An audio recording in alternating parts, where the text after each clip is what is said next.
All right, good morning, everyone, and welcome to our Spark Change Luncheon, which will be focusing on the inclusivity of people with disabilities. It's so refreshing to see so many new faces in the room. And for those of you who are joining our Spark Change Luncheon for the first time, as we always say, it's a space to engage, to think critically and organically about critical things that are pertinent to our everyday lives. So please feel free, enjoy the space, and by all means necessary, engage on different topics. There's a host of speakers that are here that are versed in the topic of discussion today, people living, or rather the inclusivity of people living with disabilities. So please, by all means, feel free and feel welcome. But before we do that, like any other engagement, it's always a bit tense. But I know over time our relationship will loosen up and we'll get to be more acquainted with one another. So I want to kick off with a few questions. And these questions touch specifically on disability. So the first one is, and this will just be by a show of hands, I just want to see how well versed you guys are. How many people in South Africa are living with a disability? Anybody know? You can give a number or a percentage. Anybody want to give a ballpark figure, maybe? Can I give you a mic? Wait, I'll give you 15%? Nope. 20%? You're just going higher. Don't feel shy, guys. There's no, well, there is a right or wrong in this particular instance, but. Sorry? In South Africa, not in the world, just in South Africa.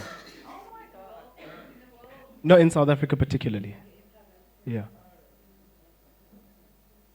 Okay. Anybody else? Yes, sir. 7.9%. Okay, we're getting warmer. I'll take a last hand. 10%. All right, according to the 2022 stats, there are about 7.5% of the population in South Africa was living with a disability. So that man is close enough. Can I give him a round of applause, please? That gives you about 3.3 million people that are living with a disability. And these are things that we need to know, you know? These are things that are important because it informs how we build our lives, how we accommodate each other in the spirit of unison and inclusivity. The second question is, starting when and ending when does South Africa celebrate National Disability Rights Awareness Month? Okay, that's an easy. I know she's eager, so I'll leave out the rest of the popular crowd. I know they know. I'll let you guys hold your answers. Anybody else in the room? Okay, starting from which period to which period does South Africa celebrate National Disability Rights Awareness Month? A hint, we're in it. That's giving away a lot. Yes, sir. Hey, Google is important, eh? It's the same, eh? You definitely would know. Can you give a round of applause? And can we give a shout out to the host department who's responsible for such a month? Thank you so much. It's quite important. Last question, and I think this one is a very straightforward question. What is the most common misconception about disability? This one is okay because there's no right or wrong, but I'm just kind of identifying the most common one.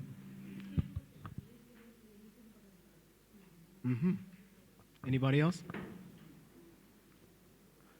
Okay, no, that was, yes, Lisa.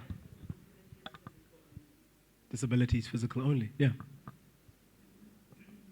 We'll park it there. All right, no, thank you very much. I think that was an important one on both ends. The most common misconception about disability is that it means inability.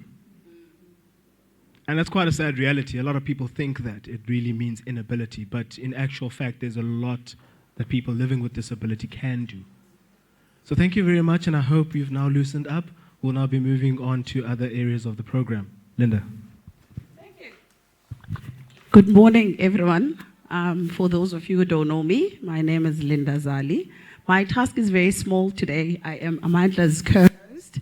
I'm also here to just officially welcome everybody into the space. And yeah, welcome officially from the Inclusion Luncheon. We celebrate, basically we're here to celebrate and honor, the incredible contributions of people living with disabilities. I'm not sure what's going on with my mic. Should I move? All right. Sorry for that. So today, as we gather, we're not only here to enjoy, the nice, Maimaitu delicious meals and baked goods. We're here also to basically foster a community of understanding, respect, and inclusion. All right. And inclusion is more than just, policy and practice. It's basically a commitment in recognizing our values and our potential as individuals. Basically, if you're joining us for the first time, the Inclusion Luncheon is part of the MCN Changemaker Network project, which we have running since the past 3 years. Basically, for this project, we basically activate, young change agents working with 47 schools here in the metro. And as part of this project, we have this beautiful magazine. And actually, our main focus for today would be capacity building on this beautiful topic. And we have a variety of experts who would basically take us through that. And since last year, we've been replicating this model. All right. Perfect, it works now. I'm sorry for that. Yeah, as I was saying, basically, this is a capacity building component of the Masifunda Changemaker Network project that we have running here in Nelson Mandela Bay. And since last year, we have been replicating this project in over 200 schools. So this luncheon, like the previous luncheons that we have, it provides us basically a platform to dialogue and take action.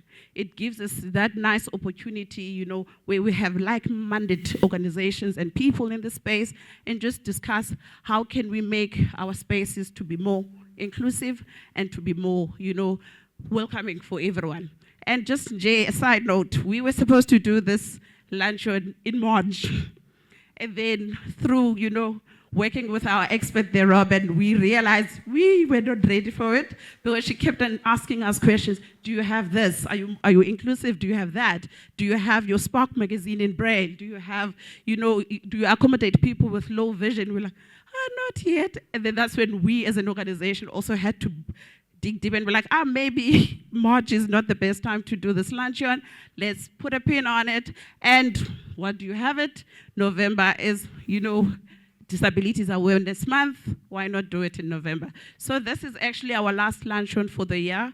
Please feel free to engagement. Feel free to share your expertise. We have wealth of knowledge and expertise in this room. Please feel comfortable. Take your shoes off if need be. This is your second home for the next 3-4 hours. And enjoy our luncheon. Thank you.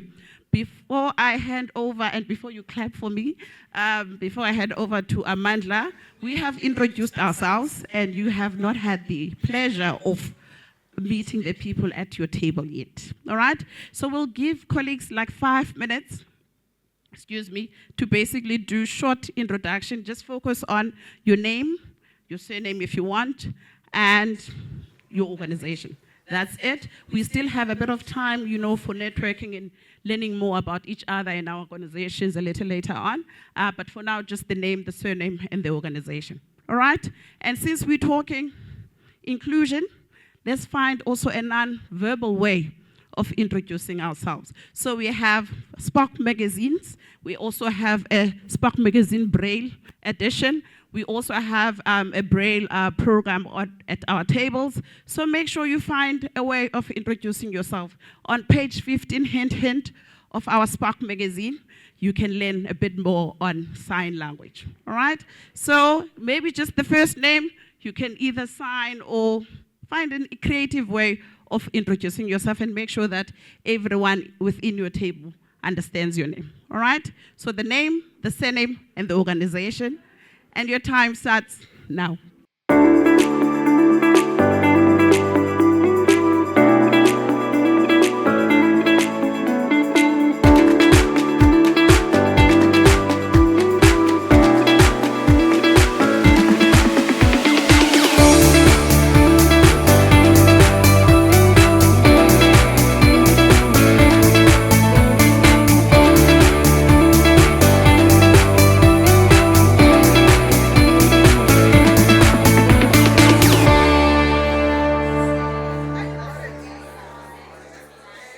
I get maybe one or two? Did everybody get a chance to introduce themselves?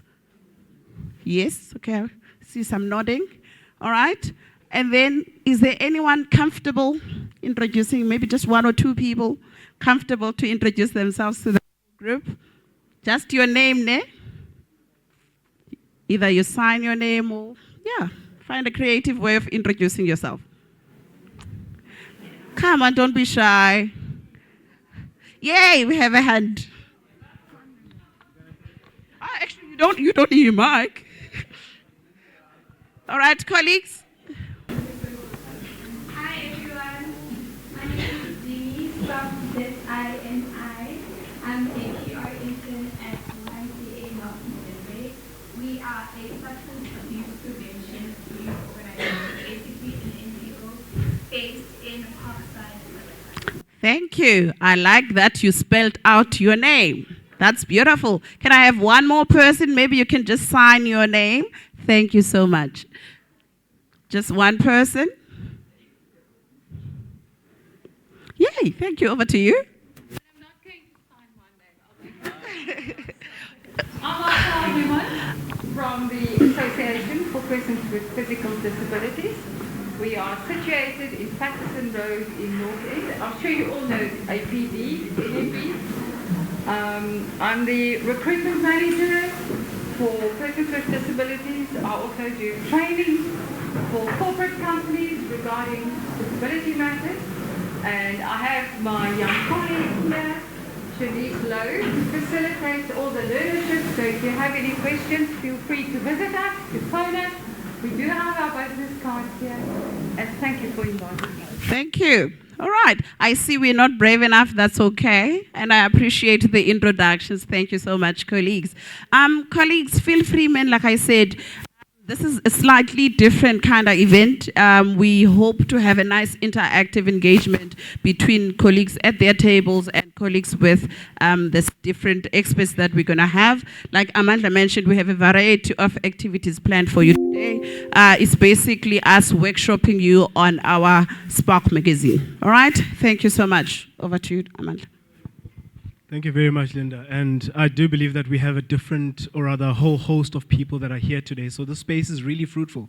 And thank you to everyone for coming out. We've got the Department of Education, we've got DSD, we've got YMCA, and any other partners that, kind of stood up. We've even got a poet here today. So maybe she'll render us an item later on, Poetic Soul sitting over there.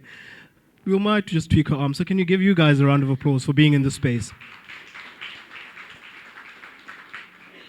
Thank you so much, colleagues. We're going to get into the keynotes, and these are led by some of our experts who have formulated also the panel discussion. And I'd like to call on the first individual that's going to speak, none other than Robin Fick. Robin is the coordinator for Ubona Ubuntu, and she's also the expert that has helped formulate and coordinate the Spark magazine. And she will be speaking on a basic question. What are disabilities? And some of this will come from the Spark Change content that's sitting in front of you. Can you give Robin a round of applause, please? Thank you. Sure. To be called an expert really is a very big promotion. I think it's more so just someone with experience and someone that is passionate in the field. So every one of us in this very moment have two choices we can make. We can step forward into growth, or we can step backwards into comfort and security. And this morning, I want to challenge you to step forward into that growth. Growth requires curiosity. It requires paying attention. It requires being open and listening. And today, although I am one of the speakers, it's not me who I particularly want you to pay attention to. I want you to listen to those people today that are going to share their lived experiences with disability. I am honored to have this opportunity to talk to you all and to share a little bit about disability. But at the end of the day, those with disability are the ones that we need to be listening to. They have the experience, they have the knowledge, and they are the true experts in this field. So as Amandla said, I am Robin. I am the program coordinator for Bono Ubuntu. We work with visually impaired children and up till school leaving stages. And this is disability inclusion particularly, and advocacy is a passion area of mine. It is something that I thoroughly enjoy and something I truly believe in. And so today, this morning, I'm going to share a little bit about that. What is disability? And also, what role can we play in inclusive communities and inclusive environments on behalf of and alongside those living with disabilities? So I'm sure most of you are well familiar with the general term of what is a disability. So disability is a cognitive or physical impairment that restricts access to participating equally with others in different spheres of life. And in the magazine that's been worked on, we go through some of these different disabilities. You have your physical disabilities, you have visual impairments, hearing impairments, emotional, social, mental. There's a range of different disabilities. And for it to be termed an impairment and a disability means that it impacts your daily functioning. Sometimes it might mean that you need an assistive device or you need an accommodation, something slightly different to the usual to do your best. And so today we're going to learn more about those as we are speaking, but I am going to also encourage you to look critically at your environments. There are a lot of misconceptions and mistruths about disability. And the hard truth is, with the amount of access we have to information at our fingertips 24/7, ignorance should not still be an option. It is possible for anyone at almost any time to look up and to research and find out what is the truth, to ask people, to find information. I saw a statistic recently that said that teenagers nowadays spend approximately 2 hours of every day on TikTok. If we spend just 10% of that time following, looking at, watching content from creators that live with a disability, 10% of the time of each day of the week, that is over an hour of your week, that you could spend learning through a channel that you are already on, that you're already using it, easy learning, not reading books or encyclopedias or articles or papers and research, quick short reels and things. It is there. The information is there. So the first thing I want to encourage you to do is find these creators, find the people online, find the people in your communities, listen to them, talk to them, engage, and don't stay silent. By staying silent when we hear things and we see things, misconceptions, funny memes where people with a disability are the butt of the joke, okay? Forwarding these things, there's a time for humor, as with everything. And South Africans, we're great. We're the first ones when something happens to come up with dark humor, okay? But there is a time and a place, and it's up to us. It's our responsibility to not be quiet. If we want to truly be advocates and be allies, we need to know when to speak up and when to talk out. These misconceptions and mistruths can also have a lot of knock-on effects. And I'm going to tell you a story that was shared with me by a mom. And this mom she is visually impaired, she's completely blind, and she went to the clinic. She has a daughter that was 4 years old, and she went to the clinic and she wanted to go ask about contraception. And the clinic sister who was seeing her said to her, "Why do you need to be talking about contraception? Why must I?" She genuinely thought that this mom was wasting her time. And she said, "Because I also want to be safe. I also want family planning." And she was like, "Well, you know, who are you going to sleep with?" Basically, was the insinuation. Was that because you are blind or you have a disability.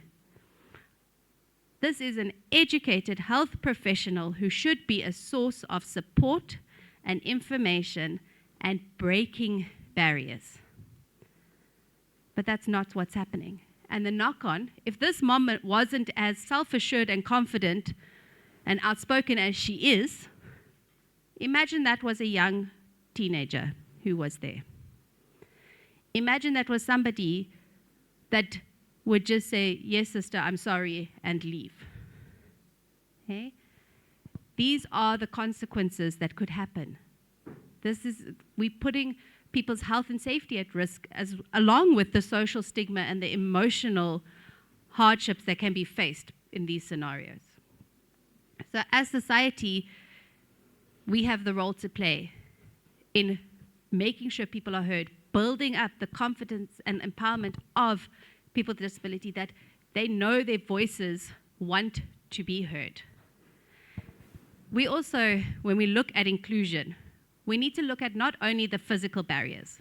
Sometimes those ones are easier to see, right? It's easier to see when a building doesn't have a ramp, okay?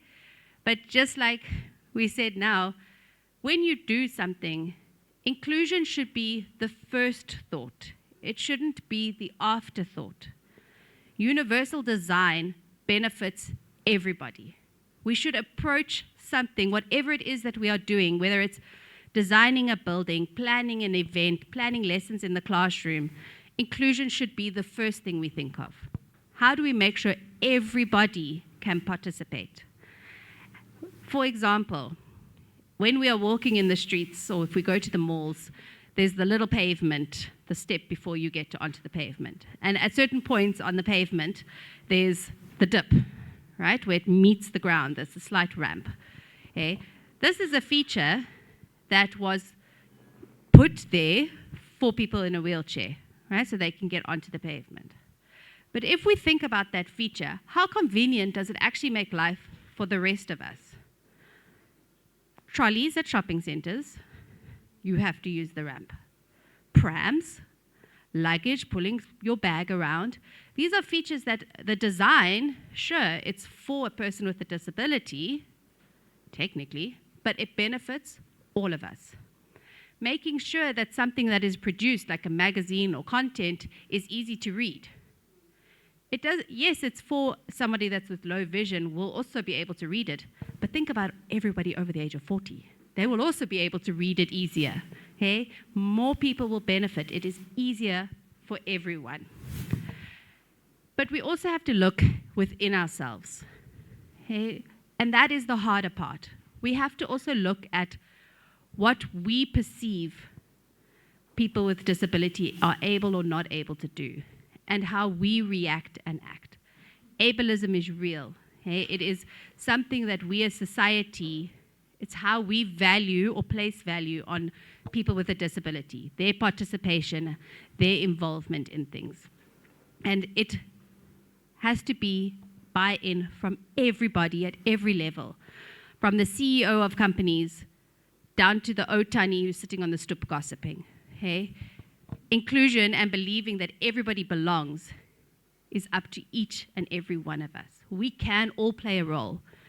Whether you are a director of a government department or you run a spaza shop where somebody with low vision can't see the food that is behind the counter because it's too far away. Whether you are a restaurant manager that doesn't have a braille menu.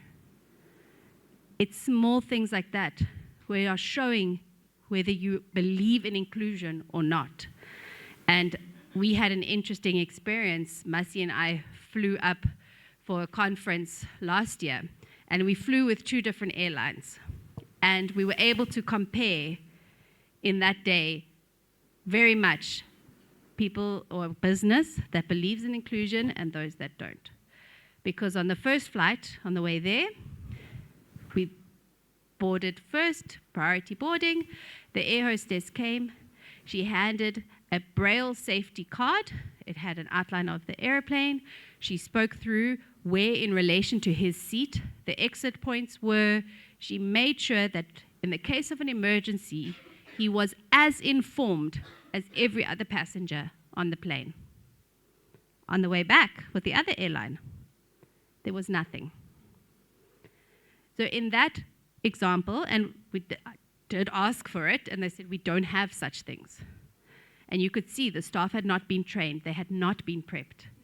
In that moment, it was very clear that they did not value the safety of that passenger the same as everyone else. Because everyone else has to sit through the safety briefing, but you don't know where the exit points are, you don't know the layout.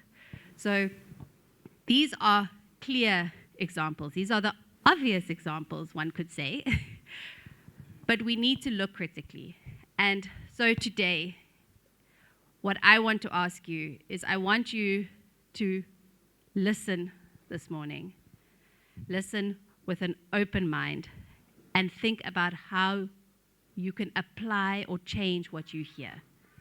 And I want us to step forward together into growth, where inclusion and accessibility becomes more than a topic of conversation. It becomes a reality. It becomes something that we have worked on together. Thank you, everybody.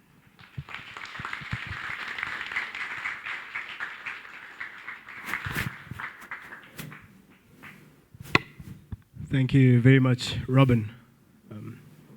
If there was more time, we'd allow you to go on, so sorry about that.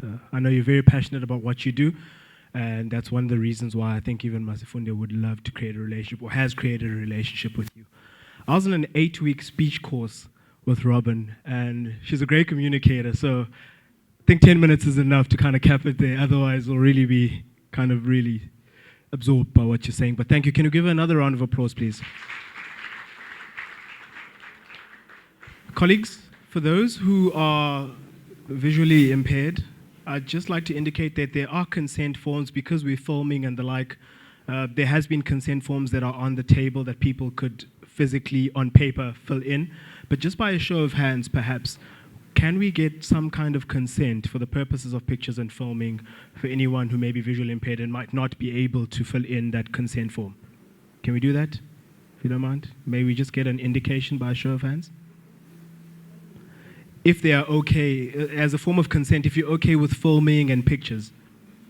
All right, thank you very much. I just wanted to get that kind of indication for the purpose of inclusivity. Because we're recording and we're filming, it would be necessary to ensure that everyone has given their consent. Second to that, it is a full room, like we said, and we appreciate seeing each and every face that is here today. So for the purpose of accommodation, I'd just like to ask any of the Masifunde staff, if you may kindly, perhaps during the second speaker's speech or anything like that, just please sit in the benches at the back so that any other guest can then be able to be seated in a table. Thank you for that. And last but not least, may we kindly just reserve our questions. For those who are making notes as the speakers do speak, just make notes of your questions and reserve them. We will have a panel discussion. So you'll then be able to pose your questions. You may be wanting to clarify something. So just make note of them, park them, and then you'll be able to shoot through once we get into the panel discussion. Thank you. I just wanted to get those formalities out of the way while we're at it. But we'll move right along to our second speaker for this evening, or rather the morning, sorry. It's the last stretch of the year, evening, morning, day. It's all the same thing at this point. So sorry for that. We're now going to be moving to one of the individuals who is currently living with a disability. And like Robin said, universal design benefits everybody. And I think that's one thing that we need to stay cognizant of. And one other person who will be sharing their lived experiences is none other than Umasibulele Naki, and he will be speaking on living a productive and positive life as a person with a disability. Can we give a round of applause for Masibulele?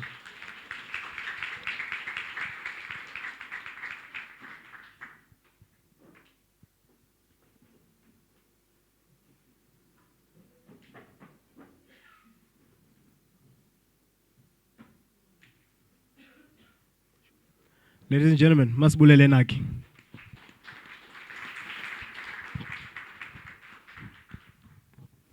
Good morning, ladies and gentlemen.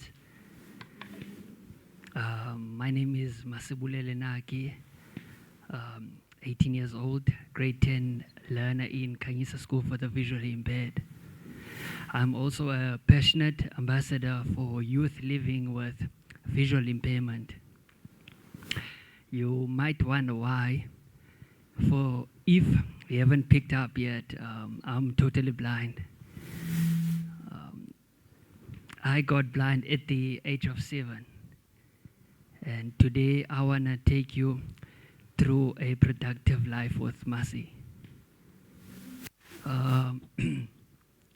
As a person living with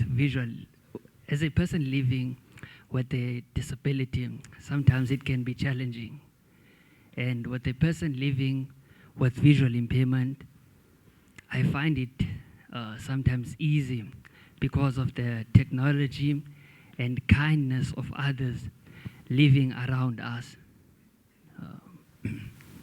So my day starts with my alarm waking me up in the morning. In order for me to do that, I need to use the talkback feature on my phone to set my alarm. Then I would grab my Mr. Traveler, which is my white cane with me, and yes. So it will help me to move around to get ready for school. As soon as I will be ready, my mother would drop me at the taxi, and that's where I will explain to the driver where I'm going to. The kind driver will drop me at the right stop. Well, mostly. So I believe a productive life is a person who is independent, and all people living with disabilities should access these skills to live a independent life. Now that you know my morning routine, let me take a walk with you to my productive life in school. In class, I use a laptop for my writing, and I will use my Braille format for my studying notes. Let's skip and go to the fun things I enjoy at school. Coding, goal ball, Braille read aloud, competitions, and music are the things I enjoy at school. So we should encourage people living with disabilities to take part in sports, so we can show the people out there that we are able to. And people living with visual impairment can take part in sports when the environment allows them to. They can also take part in sport when the environment is free of judgment. So my next hangout will be on the mall, which is next to my school. That's the way I like to go with my friends. But sometimes it can be difficult because of the obstacles that are in front of the shops. So there are also no signs for the visually impaired people that shows where the shop is or where the bathrooms are. So we decided to write a letter and management to help us make more it accessible for us. So yeah, so we need to advocate, and we need to advocate for reasonable accommodations we need.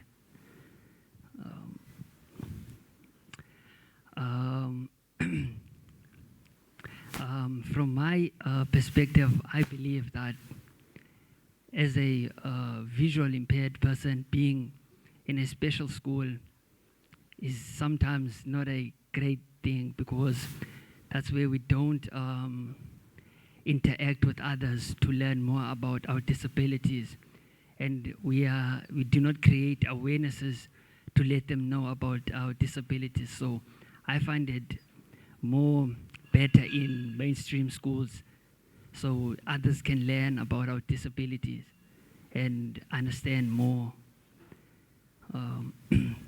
I, as Masibulele Naki, believe if we would create more awarenesses and let people know about our disabilities. It will make them understand how a person living with a disability lives and sometimes feel like. So I want to thank you.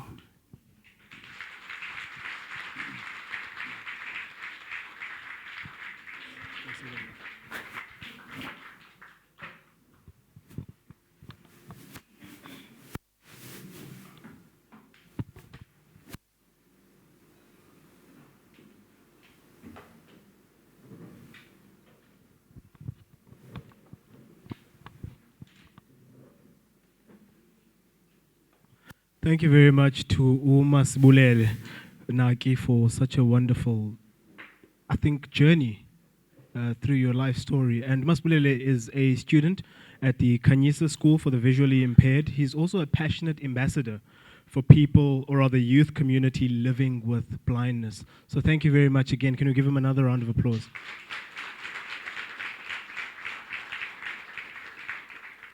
I don't know, but I think as he was speaking, especially when he started off getting into the routine from morning, you know, with his traveler over there, you can just see the contrast in how your day starts and how another individual's day starts, you know, and that to me, I think is the biggest realization of the fact that in the spirit and in the unison of inclusivity, we need to be able to understand people's lived realities, because you just getting out of bed and carrying on with your day, you know, I woke up like this, it's not the same as anyone else.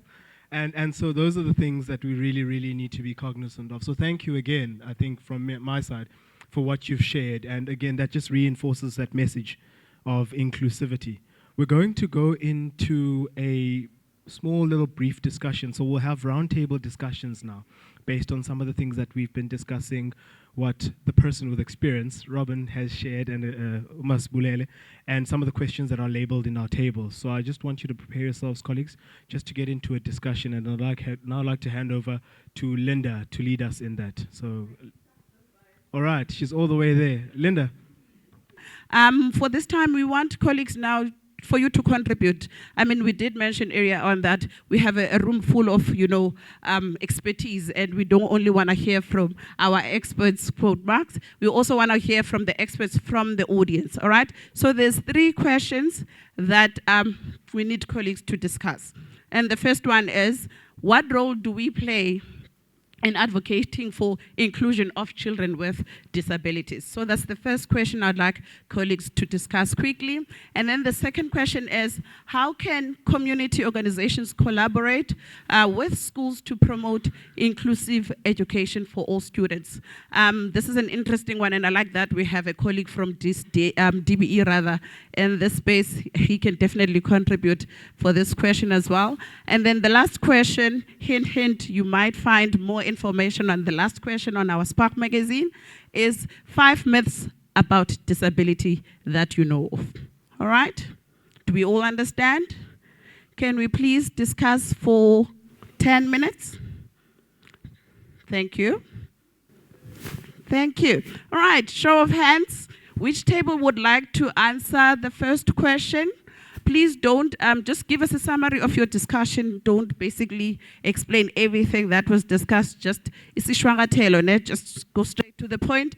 What role do we play in advocating for inclusion of learners or children with disabilities? All right. We have.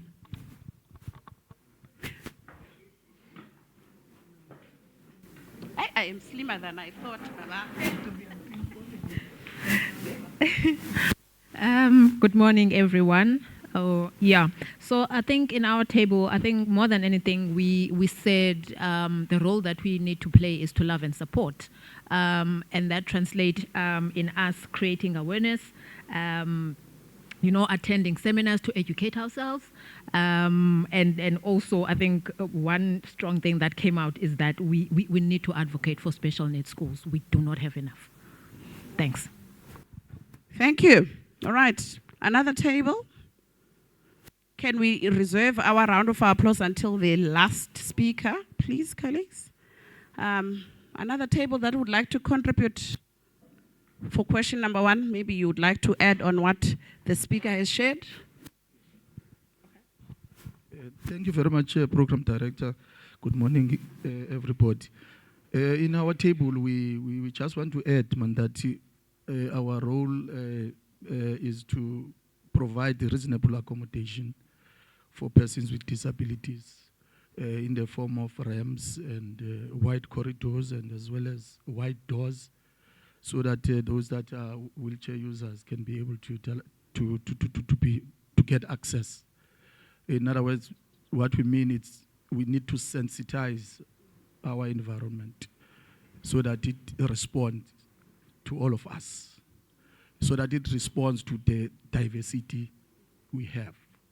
So that's what we wanted to say. And also, we need to be a voice behind persons living with disabilities, so that we live upon their slogan that says, nothing about us without us. That's what we wanted to say. Thank you very much. Beautiful. Thank you so much. All right, we're going to move on to now the second question.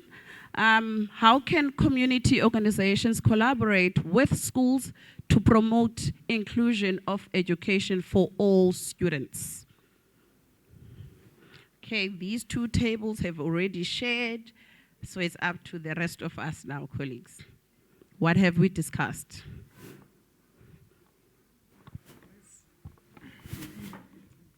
Good morning, everyone.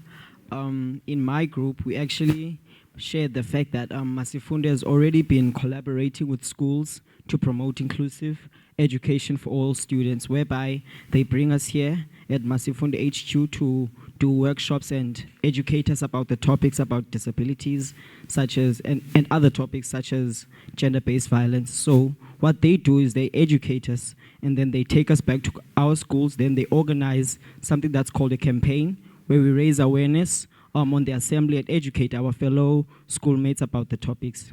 Thank you, guys. Thank you. Masifunde change maker.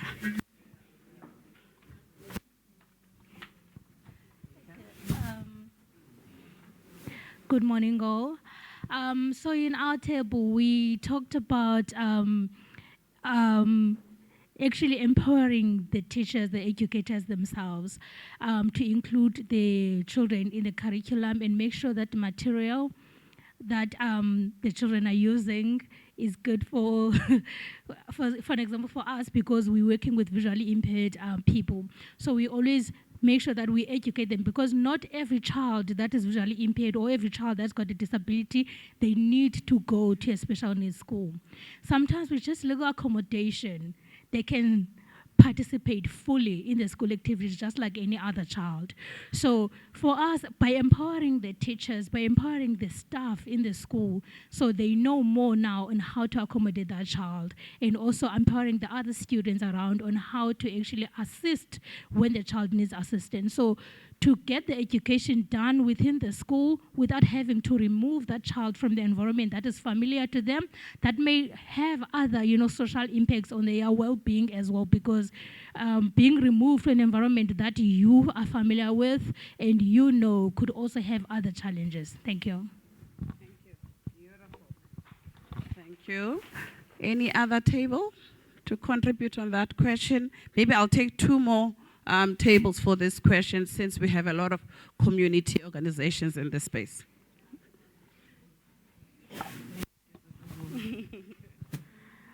Hi. So our table is quite diverse. I think there's sports, arts, and culture in this table. And it was one within sports just to first understand the needs of the learners instead of just, dumping them into sports that are mixed with fully able-bodied learners for the sports.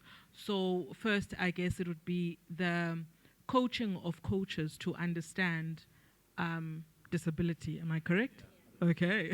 And in the arts, it was that creating, socially cohesive programs that are inclusive of everyone, because the arts do that, right? If one can sing, the other can sing, then we understand that if we sing together, we're in harmony.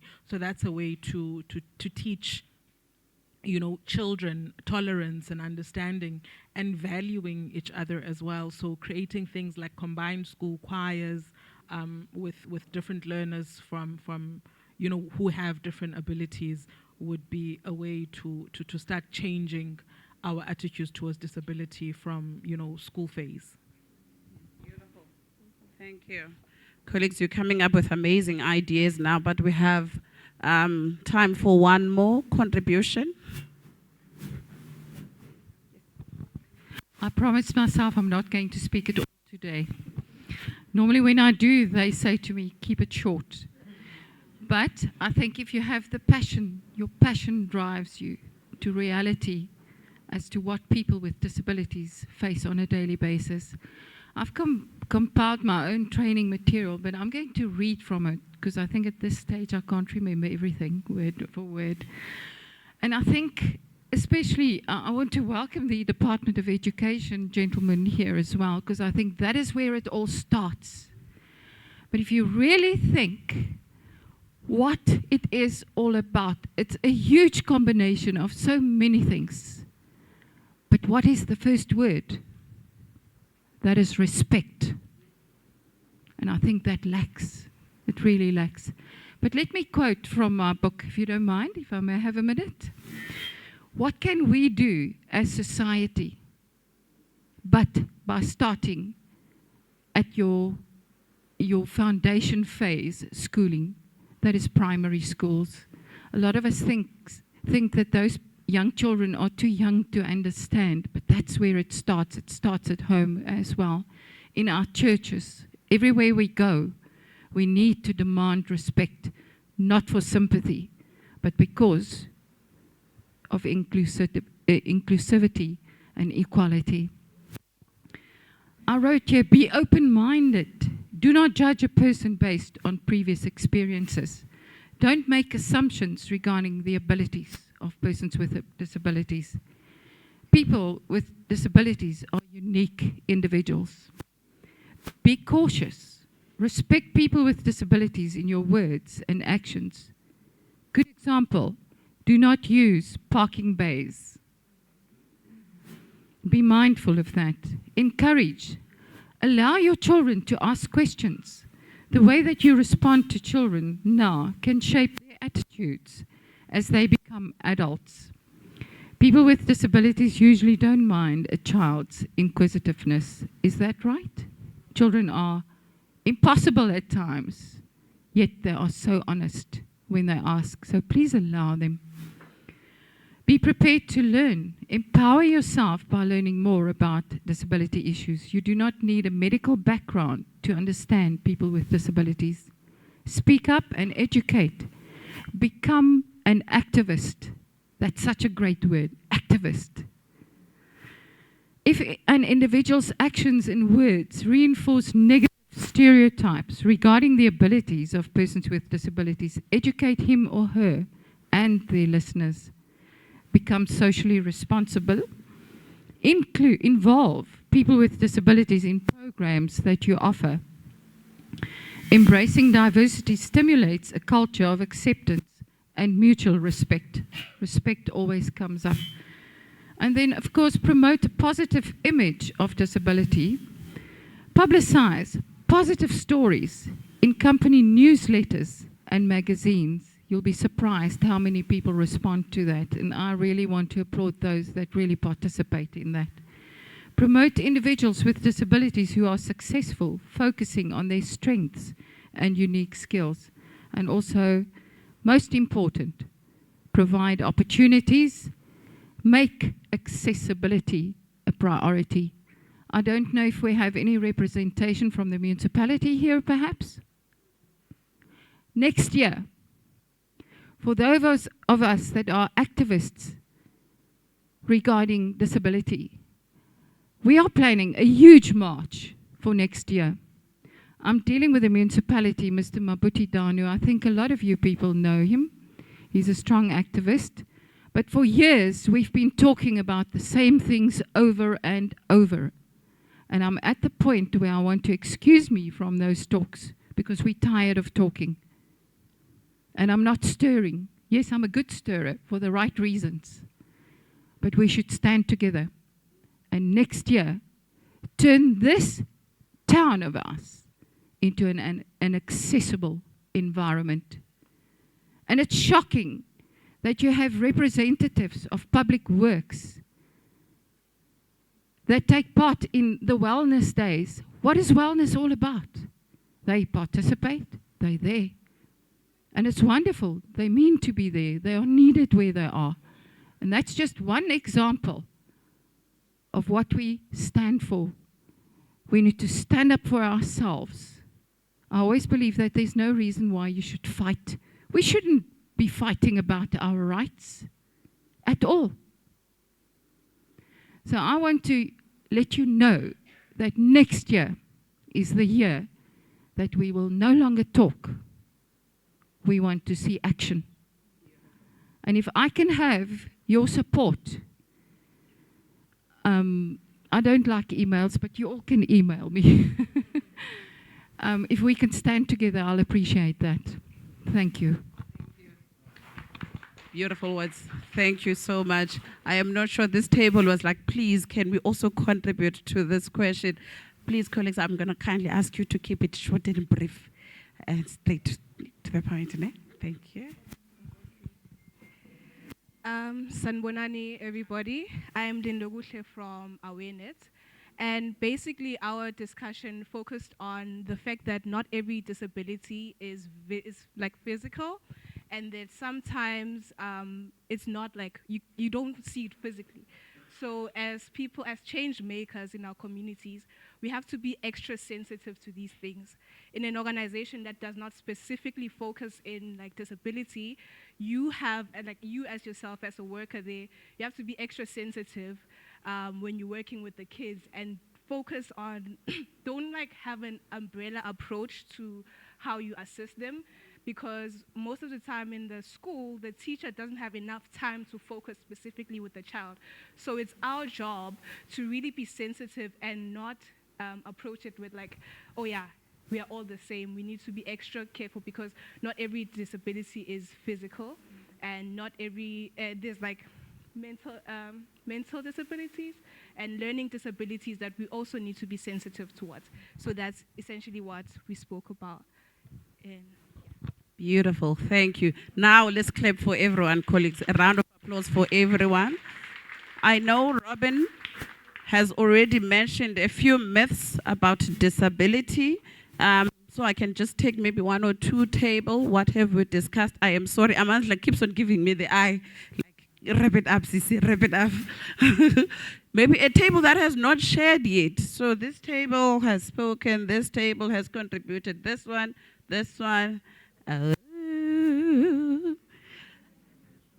Middle center. Maybe 5 minutes about disability, and then we wrap up this discussion. Right? Oh, come on. Okay, they're still thinking about it. Another table maybe that would like to contribute? Yes, Nolu, right at the back. Nolu, maybe you can speak because you're close to a mic. Okay, good morning, everyone. So in the 5 myths that we discussed, I remember, like she said, that disabilities are all not the same. So one from the community where I'm coming from is the fact that most cases where we see a certain family and we see a certain disability, and there's the same myth that we do not pay attention to that family because they're all the same. That's what we said. So if one child from there has a learning disability, and then the other one, we think that, oh no man, no, don't pay attention, they're all gonna be the same, then therefore no one looks out for them. And the other myth would be they're bewitched. That's so most people say, I know that family is bewitched. And the other one would be most people that have disabilities, they are said to be incompetent. They are not able to do things for themselves. So then therefore they need an assistant. And some assistants, they're not nice as they would take it, that give them individuality and also give them a sense of ability to do things by themselves. And the other myth is people with a disability is that they are slow. most cases people say that they are slow, they take up our time, they are annoying, and it's just that we are not giving them the ability to do things with times that are required for them. Because I remember in school, in most cases that kids were said to be slow, they said so. And then in a different school with where I'm coming from, learning from Montessori education, that give a child a time to do an activity. It's not like they can't finish it, they can. It's just an extra time. Why can we not give them an extra time to complete the activity at hand? So yes. Beautiful. Thank you so much, colleagues, for all your contributions. If you want to read more on this topic and the myths of disability, feel free at your time to go through our Spark magazine, The Inclusion of People with Disabilities. As I stated earlier, the colleague from DBE will leave, so he will just briefly speak about what DBE is doing to make schools more inclusive. Over to you. Again, short, brief.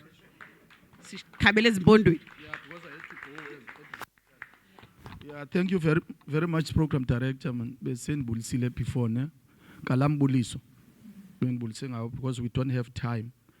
As a department, we have. I'm coming from a section called Education Social Support Services.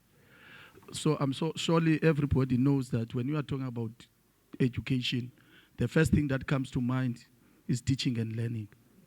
So my section supports teaching and learning. How?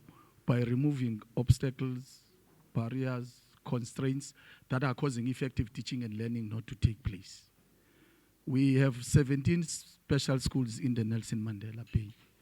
So that learners that are experiencing barriers to learning, learners living with disabilities, can be able to be accommodated. In the whole province, there are 45. Out of that 45, we got 17. Because of time, maybe I won't be able to mention them. We also have other schools that we call them full service schools. These are your normal mainstream schools, but they have been converted to be able to accommodate learners that with mild to moderate. I heard here something that was mentioned, that it's not that all learners need to go to special needs school. This is all about support.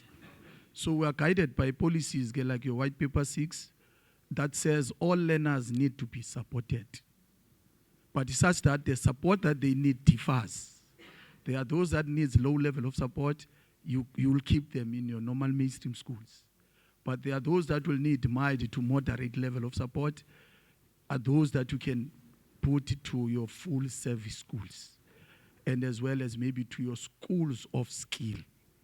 We've got two in Nelson Mandela Schools of Skill. It's Westview. I'm sure people have heard of Westview in Mowbray, Newton Park. The other one is Berserk in Kariega, where they are also special schools, but they are called schools of skill. Because remember, our curriculum is supposed to, some learners can learn better when they are involved in skills. Not all learners are academically orientated. Some others, they would want to do skills. Ne? We also introduced the skills program called Technical Occupation Curriculum to accommodate learners that are experiencing barriers to learning. We piloted with 6 schools in Nelson Mandela. They are normal mainstream schools. And also as a department, we've got a policy that says all the schools that we have must introduce at least 2 skills in their mainstream school curriculum, like your hairdressing, like your office administration. So I hear that also teachers can also be barriers to inclusion. Because some of the learners, even myself, I was a teacher before, I could see my colleagues, in terms of dealing with learners that were experiencing barriers. Others were ignoring them, and so on. So those are the programs that we are engaged in. As from next year, we engage with the NMU to train teachers on inclusive education. So they've got a short learning program that we are dealing with. Lastly, from the 27th, 28th, and 29th of January, we are training all our grade 1 educators in the Nelson Mandela on inclusion. Thank you very much for inviting us. It's a pity that I had to go because I wanted to to remain so that we can be able to respond to some of the questions that may arise. But thank you very much for this time. Thank you so much. Perhaps, colleague, you could just maybe leave a landline or a number that we can contact your office on if we have more questions on this. Colleagues, again, we mentioned that, in between this program, we're going to shine light on organizations that are doing amazing work. We've done that so far now with 2 institutions, APD and the DBE, and we have a few more organizations coming up a little later on. But before we do that, we're going to continue now with our keynote speeches. I'm going to hand over to our Amandla. Thank you.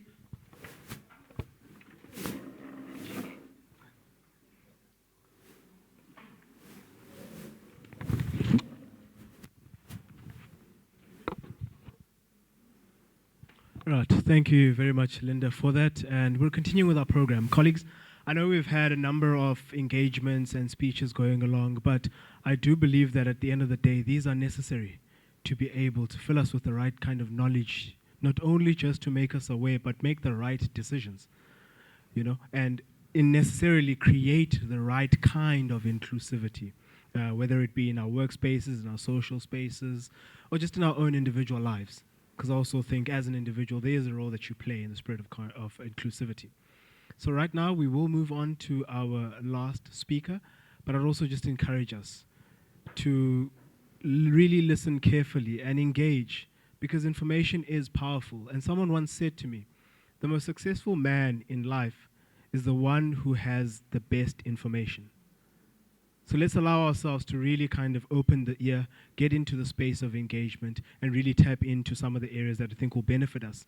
And in the spirit of that, I'll call on our last speaker, this is Phokazi Kunusa, who is from the Nelson Mandela University's UADS, and she will be speaking on discrimination faced by people living with disabilities. Can we give us Phokazi Kunusa a round of applause, please?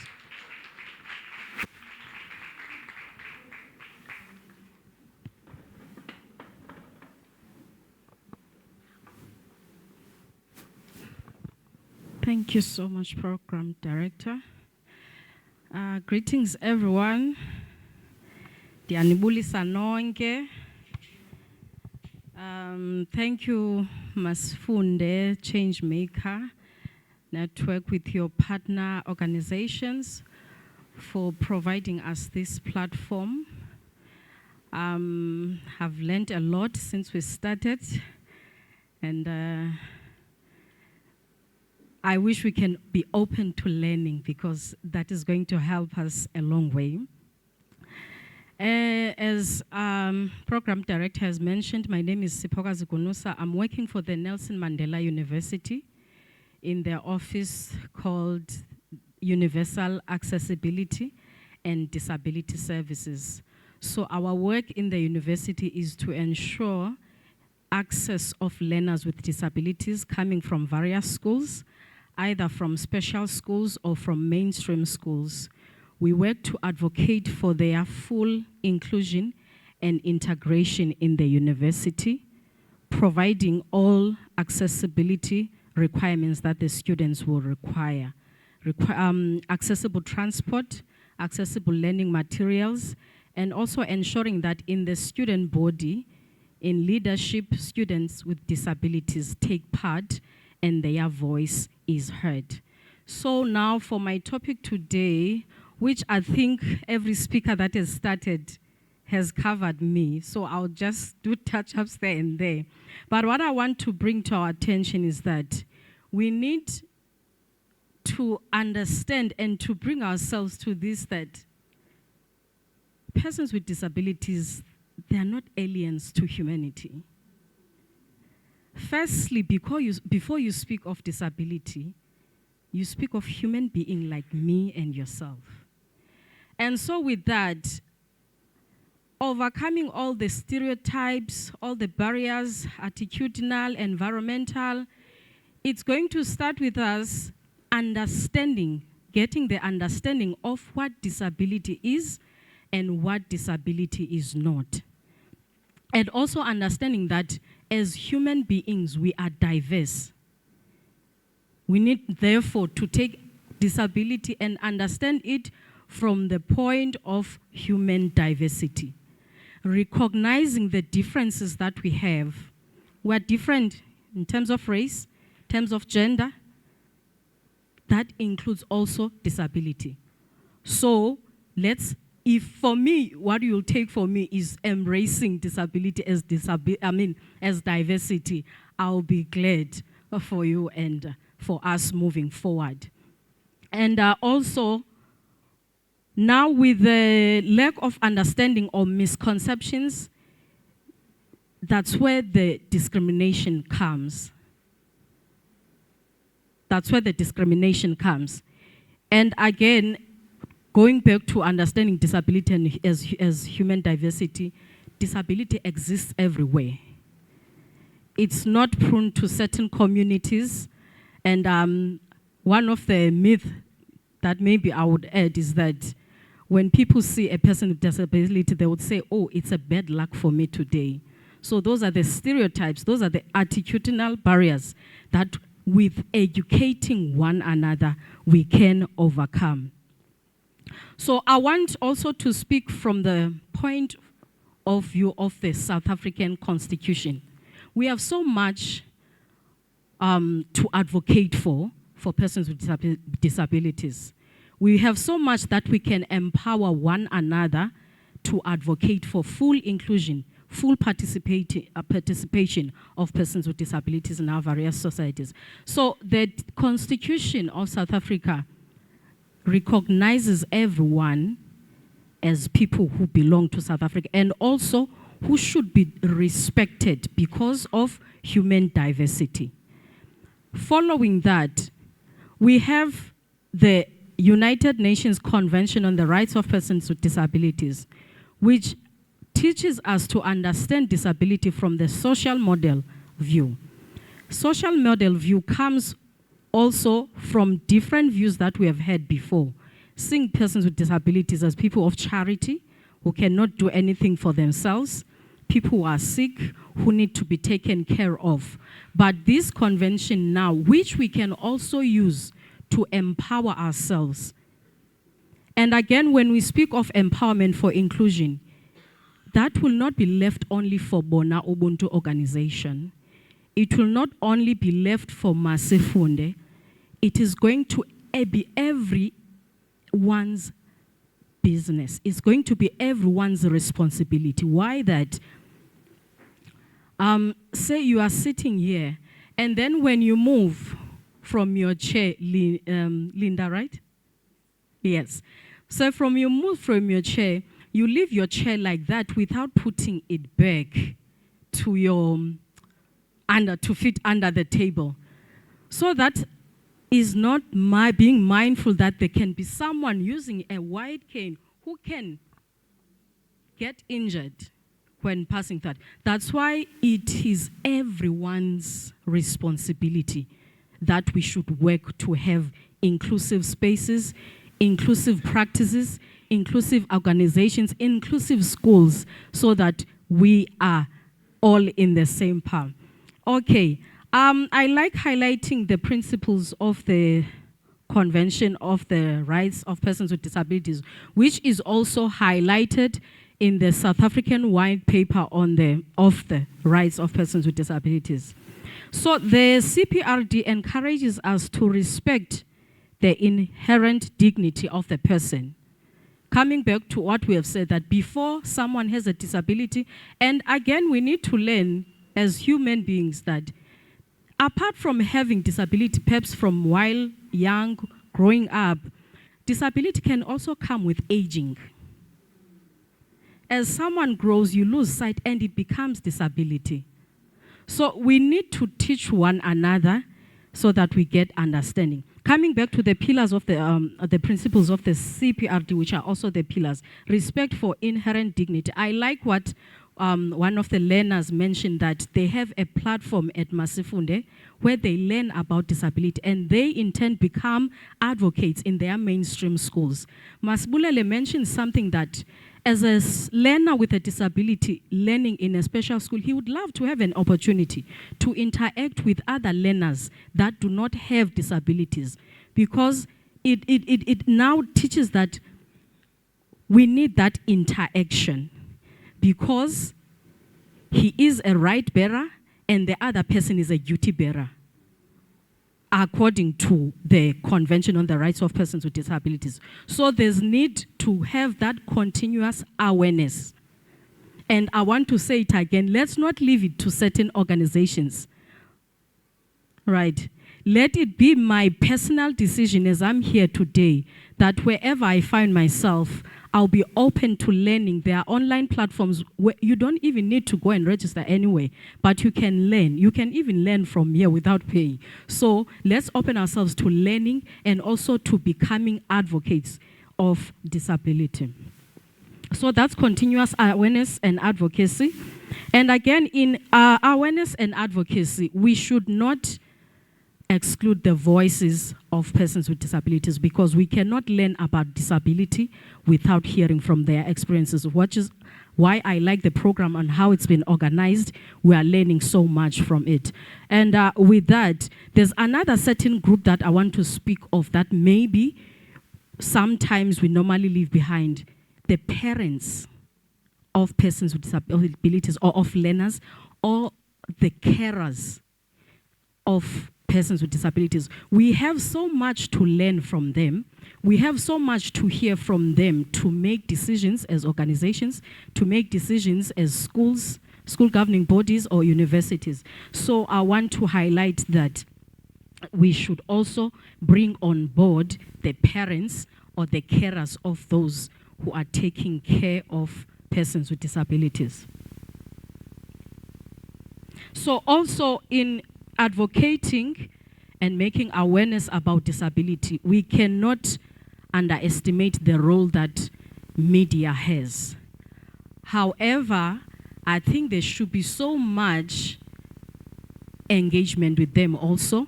I want to put it back to you, Masifunde, just like you bring the learners in the same room to empower and equip them on disability.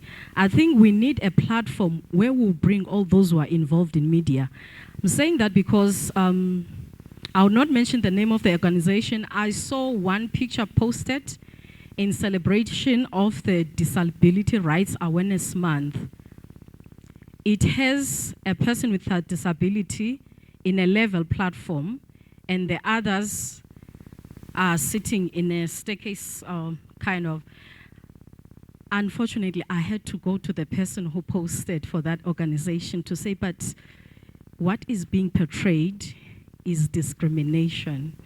You may not have understood it, but there are ways. So we need to also work with media to give them understanding, because sometimes out of innocency, without understanding the real details that go into what we portray, they may discriminate or cause harmful injuries to the persons or give negative understanding or perpetuate these stereotypes in the way they portray in media, like posting on Facebook, on social media.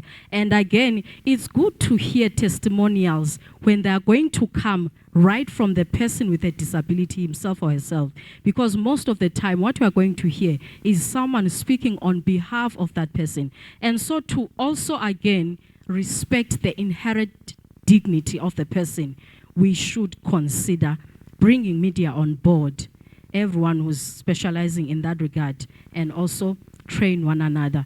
In conclusion, disability, again, is everyone's responsibility. Inclusion is everyone's responsibility. So let's work together. There are organizations that I know that we are partnered with, so we can do more when we partner together. Thank you so much.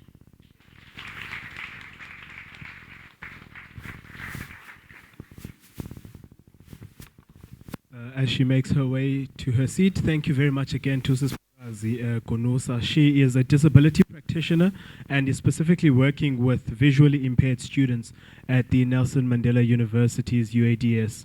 So thank you again for such a wonderful presentation. We're now going to go into a little bit of a leg stretch, colleagues, just to take a little bit of a pause, about 10 minutes, and then come again to join the panel discussion and regather our thoughts as we continue with the discussion.